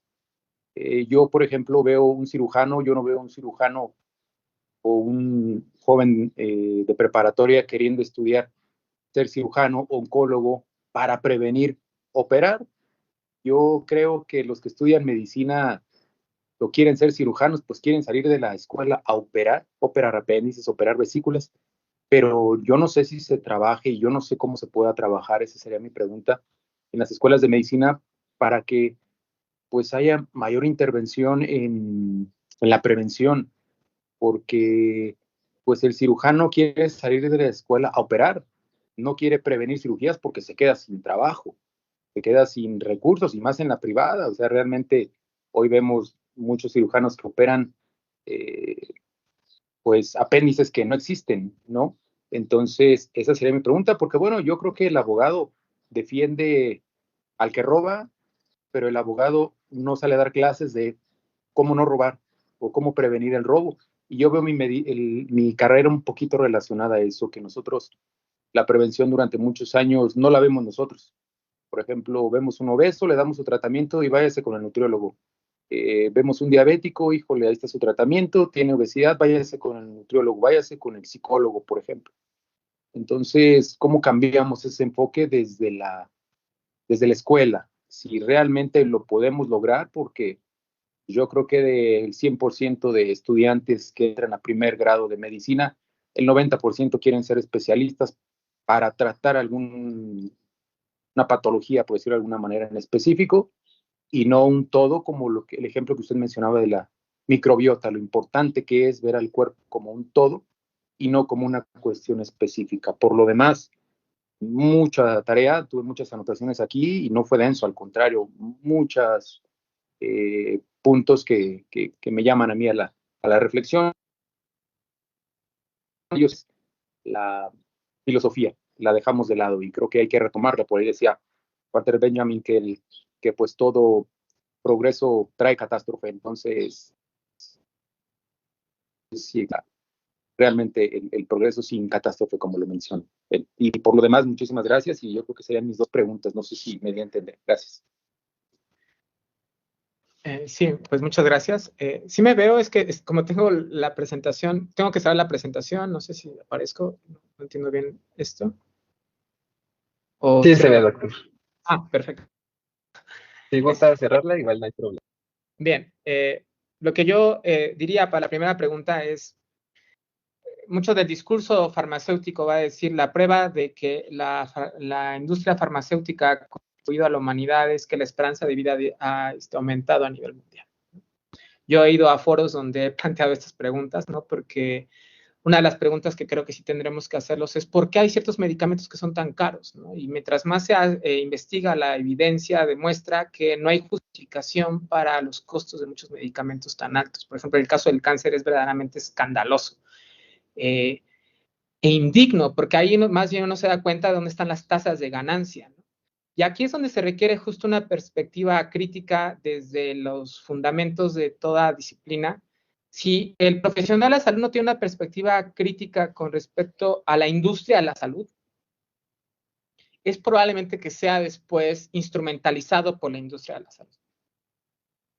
Y yo creo que esto es algo crucial, ¿no? Pero si quien enseña, además le pagan los viajes y no solamente cree en ellos, sino va a promover de alguna manera no solamente un cierto enfoque farmacológico de las enfermedades, sino su cierto apego a la forma en cómo se piensa la enfermedad y la intervención y la resolución de los problemas. Pero bueno, sí hay preguntas que hacernos aquí importantes. No es que se sustituya la industria farmacéutica, porque estamos hablando de necesidades masivas, sino que, por ejemplo, habría que preguntarnos por qué en México no se desarrolló una industria nacional, como lo fue la India en algún momento, ¿no? Que les permitió tener más soberanía farmacéutica, ¿no? Pero sin lugar a dudas, la pregunta si las farmacéuticas hoy contribuyen a la salud del mundo o no es importante porque Bayer, que puse aquí, que es una de las principales farmacéuticas del mundo, como ven, además tiene su gremio, un gremio agroecológico, compró Monsanto, entonces son también una de las principales productoras de herbicidas y pesticidas del mundo. Entonces tiene un negocio medio redondo, porque por un lado están diseñando las intervenciones farmacológicas, pero por otro lado también están diseñando aquellos factores que son asociados a padecimientos ambientales muy fuertes e importantes, ¿no? Entonces, sí, lo dejaré ahí. Es la economía política de la medicina, creo que es crucial entenderla y forma parte también de entender dónde está la patología también del sistema mundial industrial de la salud, ¿no? Que es también, algunos dicen, no solamente, es la reproducción y producción de cuerpos enfermos y de sus curas aparentes, ¿no? Luego, con respecto ya a la complejidad de lo que se está enfrentando usted, sí, o sea, por eso yo me muevo, por ejemplo, entre quienes definen una perspectiva muy social de las enfermedades o una muy biomédica de las enfermedades y como que están peleados ahí entre ellos, pero yo siempre creo que en realidad los médicos que ya están en campo siempre tienen que lidiar con ambos tipos de conocimientos. Nunca lidian solo con cuerpos y células, siempre lidian con personas. Entonces ya entran en esa complejidad. El problema es que lo hacen a veces sin las herramientas teóricas, sin los marcos teóricos. Ya tienen a veces roles de psicólogos, o sea, ya están teniendo funciones que no corresponden de hecho ni a su profesión. Y muchas veces lo que hace el médico es ver lo que le ha funcionado. Resuelven, ¿no? Y esa es también, esa es una cualidad importante del campo médico que yo trato de promover a mis estudiantes, ¿no? Es que el médico se forma ya en los casos concretos, en la complejidad, pero hay que hacer una epistemología de cómo funciona eso e ir como que en retroalimentación de qué tendría que cambiar de las currículas, ¿no? Pero cuando llegamos al cambio de las currículas nos damos cuenta que tenemos una institución educativa anquilosada, ¿no? Que no hemos logrado actualizar las estructuras curriculares. Entonces, ¿dónde está el conflicto? El conflicto está en la toma de decisiones curriculares de la formación de los profesionales de la salud. Y eso ahorita es uno de mis temas de investigación, porque digo, hay que analizar cómo están funcionando las burocracias educativas, las burocracias estatales, y pasar a los términos, a los territorios incómodos de decir, a ver, aquí la enfermedad está en la forma en cómo estamos relacionándonos al interior de las instituciones. ¿Cómo salimos de esos conflictos? Porque la carrera en la que estoy no es actualizar el plan de estudios desde hace 15 años. Y es absurdo, ¿no? ¿Qué hago? Ocupo mi libertad de cátedra, pero tengo que estar produciendo evidencia científica que justifique la importancia de una currícula actualizada al tipo de padecimientos que estamos haciendo, ¿no? Pero si además tienes un sujeto académico que no le importa ya a los estudiantes, sino lo único que le importa, etcétera, o sea, es un conflicto que ya es a nivel institucional. Entonces, bueno, yo entiendo y sí creo que lo que hace el médico en este territorio de la abogacía, ¿no? Es muy importante porque si alguien diría, el abogado defiende a quien le paga, ¿no? ¿El médico defiende a quien le paga o defiende a quien atiende, ¿no? O sea, sí creo que es una reflexión importante respecto a la ética política del campo, no solo médico, de la enfermería, de los promotores de la salud, porque también está asociada a un tipo de estudiante y de egresado que está más movido por su desarrollo económico y su éxito que por la ética, porque si los profesores mismos no actúan con ética, ¿cuáles son los referentes de un actor, un profesional que le permita al estudiante decir, así es un médico con principios éticos? Entonces pasan los 4 años, 5 años, 6 años de formación sin tener referentes concretos de cómo se vive una práctica desde una ética que se materializa y no desde la buena persona o mala persona que crees que eres, ¿no? Sino como una serie de principios más claros, ¿no? Entonces, sí, evidentemente la filosofía también aquí es importante porque además hoy con la inteligencia artificial, pues sí nos tendríamos que cuestionar en qué momento vamos a ser sustituibles por robots que van a hacer diagnósticos bastante rápidos y precisos que van a cuestionar cuál es la inteligencia que se promueve en el ámbito docente para qué es aquello que será insustituible por la inteligencia artificial, ¿no? De nuestro campo, de cada campo, ¿no? Y eso es una pregunta también filosófica, ¿qué es la inteligencia? ¿Qué es lo que estamos promoviendo al estudiante? ¿Ser inteligentes de qué manera? Que respondan a los contextos de qué manera. Si en su formación no tuvieron casos concretos. Por ejemplo, ahorita lo que me está funcionando más a mí con mis estudiantes es que analicen los padecimientos de sus casas. Entonces ahí se dan cuenta que están lidiando con alcoholismo, violencia de género, un enfermo con cáncer, etcétera. Y entonces esta patología que si yo me fuera solo por los términos conceptuales, se hace clara, ¿no? Pero bueno, también lo que creo aquí es que hay que empezar a dialogar más como transversalmente, sin depender tanto de las burocracias, entre actores que estamos viendo el problema y que necesitamos aliarnos. Hay que tener más diálogos que no estén mediados por puntitos académicos o burocráticos, porque hacen que, o sea, la verdad yo he visto, y también en estos gobiernos he visto una falta de pensamiento crítico. Inclusive en este nuevo contexto de transformación, hace falta pensamiento crítico y no me lo dejan mentir. O sea, yo he ido a foros donde están todos expertos y como que no entramos en los territorios incómodos, ¿no? Pero hay que entrarle, si no es en esos foros oficiales, por afuera, dialogar, qué estás enfrentando tú, cómo le estás haciendo para enseñar a los médicos, cómo se están sensibilizando, a qué te estás enfrentando. Por ejemplo, yo me dedico un mes de clases a que aprendan a leer. O sea, está grueso, está complejo, ¿no? Leer críticamente, a estudiar. Entonces, ver los efectos que ha tenido también el confinamiento en la formación cognitiva de estudiantes ahorita de las áreas de la salud y las implicaciones que eso va a tener en su práctica docente. A mí me está dando miedo a qué médicos vamos a estar llegando en unas décadas, ¿no?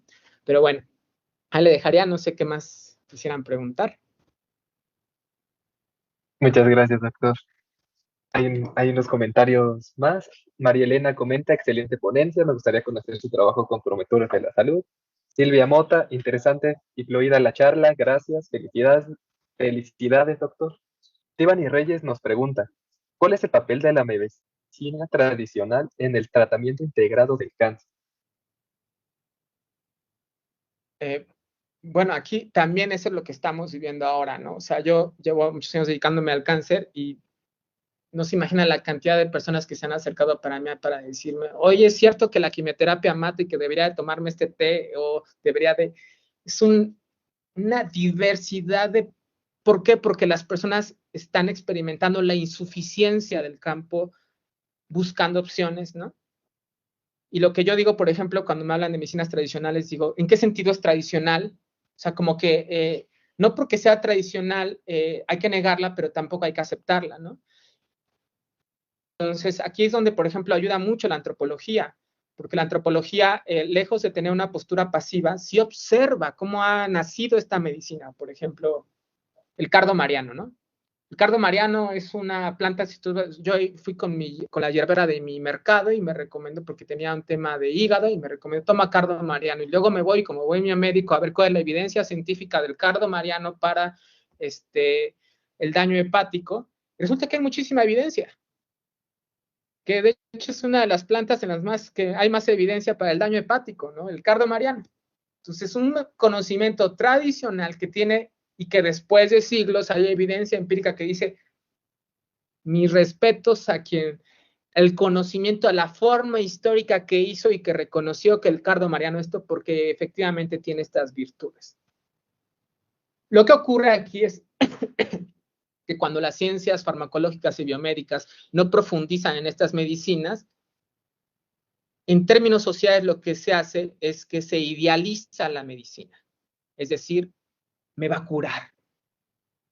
La cura, la idea de cura es una idea cultural que hay que analizar, y el médico a veces la promueve. ¿Qué estamos pensando cuando hablamos de cura? Cuando hablamos de cura farmacológica, cuando hablamos de cura social, ¿no?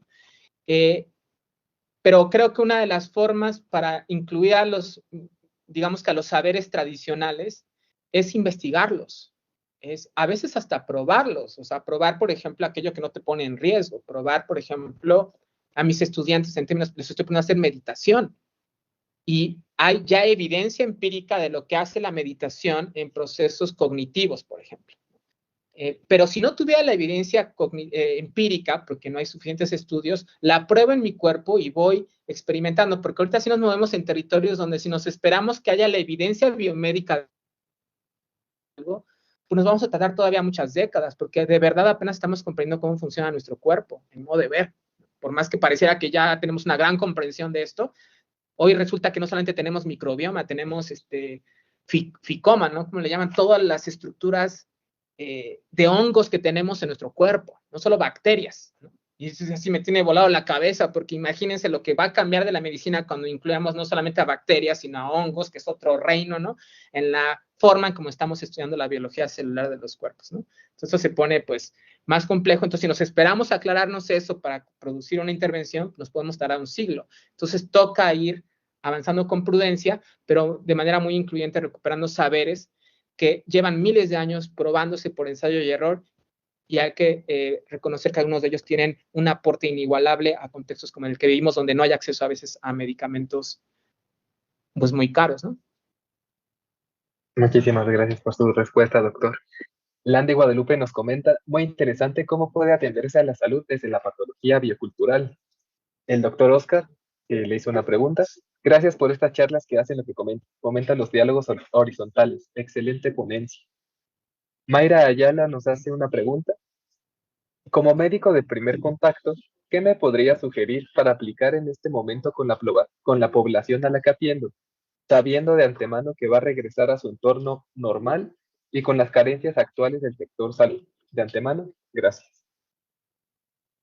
Sí, no, aquí es una pregunta súper importante, ¿no? Yo lo que creo es que lo primero que tenemos que hacer los trabajadores, tanto los que somos maestros como los que tenemos alguna función dentro de este campo amplísimo de vamos a ponerlo así, desde la salud con un componente más científico, ¿no? Más universitario, más académico, es hacer un diagnóstico del contexto profesional en el que estamos. ¿Cuáles son los conflictos institucionales en donde estamos? Porque a mi modo de ver, a veces estamos como individuos, como héroes, tratando de hacer una diferencia en el paciente, pero la complejidad biocultural de lo que nos estamos enfrentando exige, no se puede abordar esto solo.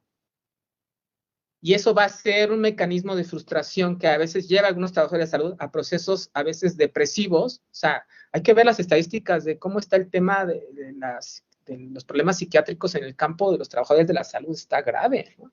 De alcoholismo, de drogadicción, está fuerte lo que está pasando en el campo de los trabajadores, porque también se experimenta frecuentemente esta impotencia, ¿no? Ante el desafío en el que estamos, ¿no? Está trabajo abrumador, a estos, imagino, los promotores de salud ganan menos que un cajero en el IMSS. ¿Para qué están estudiando? ¿Qué motivación tienen si van a terminar haciendo un trabajo hiper complejo para contextos súper peligrosos, ¿no? con 6,000 pesos mensuales. ¿Cómo pedirle a esa persona que diseñe, que se dé el tiempo de investigar, hacer un diagnóstico, etcétera, cuando si hiciera un diagnóstico de su propia situación diría, estoy en una condición patológica? Entonces, yo creo que uno de los ejercicios más importantes para nosotros es ver en qué sentido estamos ya nosotros en un proceso de patología biocultural, puede ser institucional, cómo lo estamos enfrentando, ¿no? Porque ese es otro tipo de conciencia. O sea, yo he investigado el cáncer de una manera hasta que le dio cáncer a mi mamá a mitad de mi doctorado. Cambió. Hasta que se hace personal, algo cambia, hasta que estás formado, estás en la sala de espera. Y ahí nació, por ejemplo, mi enfoque antropológico, las salas de espera. El diseño de las salas de espera se tendría que repensar. Se puede canalizar recursos básicos para transformar la experiencia de los pacientes en el ámbito hospitalario, que no implica grandes políticas públicas. Pero si eso no se hace desde los actores que están viviendo en primera cuenta, entonces hay que escribir, hay que evidenciar las contradicciones. Pero si tienes una estructura que quiere mantener los datos de decir que ya estamos en el nuevo sistema de salud, cuando no estamos en el nuevo sistema de salud, pero todo el mundo quiere que diga que es el nuevo sistema de salud, se ocurre contradicción y esa contradicción estalla. Entonces, pero es difícil, yo sé, porque aquí estamos en el nivel del conflicto. Lo que diría es que necesitamos buscar aliados y aliadas para comenzar a hacer los diagnósticos, no solamente de los problemas de las personas que atendemos, sino de nuestros propios problemas en el contexto profesional en el que estamos. Y ahí emerge la complejidad biocultural. ¿Qué se hace frente a eso? Pues se empieza, porque primero te colapsa la complejidad, por eso se requiere asesoría, pero comienzas entonces a ver dónde están. Como el médico ve una enorme cantidad de signos, pero de repente aprende a ver dónde es lo importante. ¿Cómo se hace esto? Pues es práctica, pero también no se puede solo, porque unos lentes no te permiten ver la realidad. Necesitamos ponernos muchos lentes, ¿no? Entonces necesitamos aliados. Y yo diría que para aquella persona que está queriendo hacer algo, lo primero es no puede solo, necesita aliados.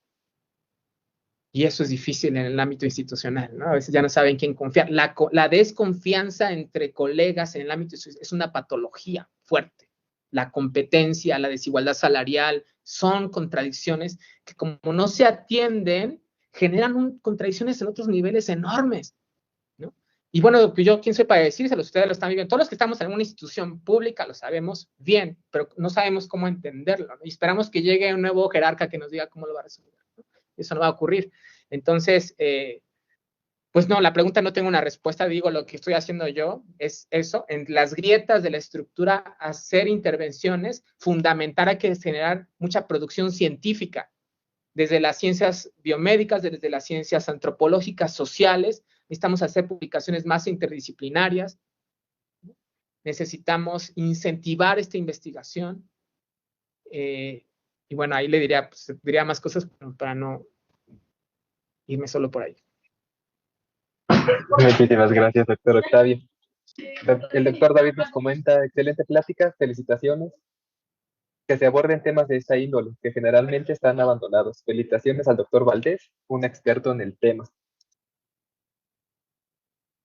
Itzel Cuellar nos pregunta, ¿de qué manera pueden los profesionales de la salud considerar los factores sociales de los migrantes cuando provienen de culturas distintas? Sí, esta es una de las preguntas que han llevado en algunos países a ver la importancia que tendría que haya antropólogos en los hospitales. Por ejemplo, conozco a algunos antropólogos que están trabajando en el INCAN y que se vuelve relevante porque no solamente porque a veces tienen que lidiar con lenguas diferentes, ¿no? Sino también con consideraciones y cosmovisiones sobre el cuerpo diferentes.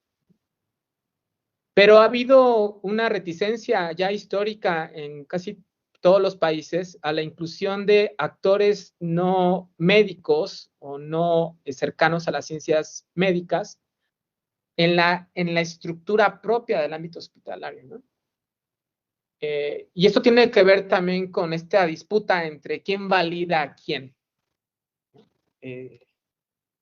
Porque el antropólogo puede decir al médico, usted es un ignorante cultural, y el médico le puede decir, usted es un ignorante biomédico. Entonces ahí hay, ¿cómo le hacemos, no? ¿Cómo nos ponemos de acuerdo, no?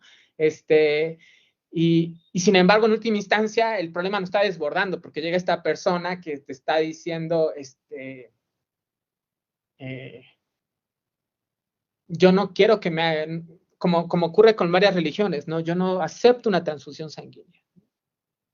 Entonces, eso ya en el ámbito práctico, donde los antropólogos podrían tener un rol clave, también, por ejemplo, ya en los cuidados paliativos, en el trabajo social como coadyuvantes con los trabajadores sociales. Yo acabo de dar una charla con los trabajadores sociales y verdaderamente decía que son las trabajadoras sociales las que están entendiendo a veces mucho más que, por ejemplo, los psicólogos en el ámbito hospitalario, el tipo de conflictos que se están enfrentando, no solamente los pacientes, sino como la estructura de la que vienen, ¿no?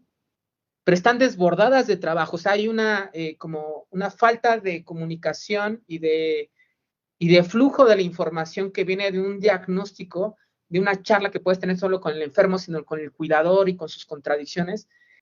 Y entonces la complejidad hace que aparezcan mecanismos como de, no, yo mejor nada más me concentro en mi ámbito de expertise, sobre lo otro no puedo decir nada, ¿no?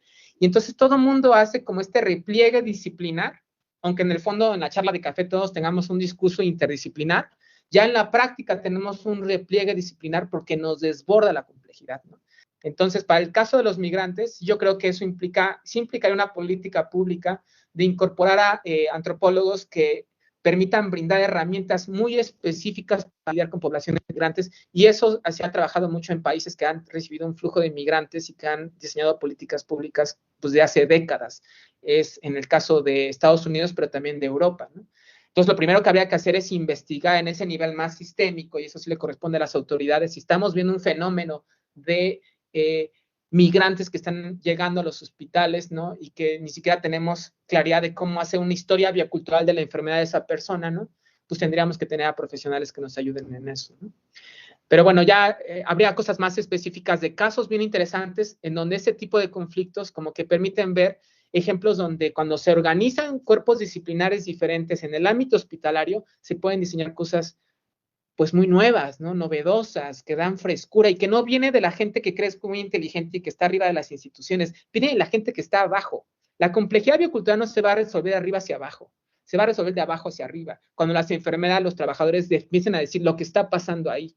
Y es el problema también de lo que está pasando con la cuarta T, que se cree que se plantean esquemas de arriba hacia abajo que van a transformar bien intencionados, pero después se quejan porque no se aplica, como si eso fuera un tema nuevo. O sea, siempre ha pasado eso porque la complejidad exige ver los procesos de abajo hacia arriba. Muchísimas gracias, doctor. Me sorprendió mucho su respuesta. Es una fortuna tenerlo como ponente en la sesión del seminario. Para ir cerrando la sesión, tenemos un par de comentarios y una pregunta más. Mayra Ayala nos dice gracias, sobre todo gracias por la honestidad con que trata el tema, arte complejo. Miguel Merino, excelente ponencia. Más de unas veces es necesario poder entender que es necesario romper paradigmas y saber y poder hacerlo. Verónica Luna nos pregunta, ¿qué oportunidades existen para empoderar a las comunidades en la toma de decisiones relacionadas con su salud? ¿Puedes repetir la pregunta, por favor?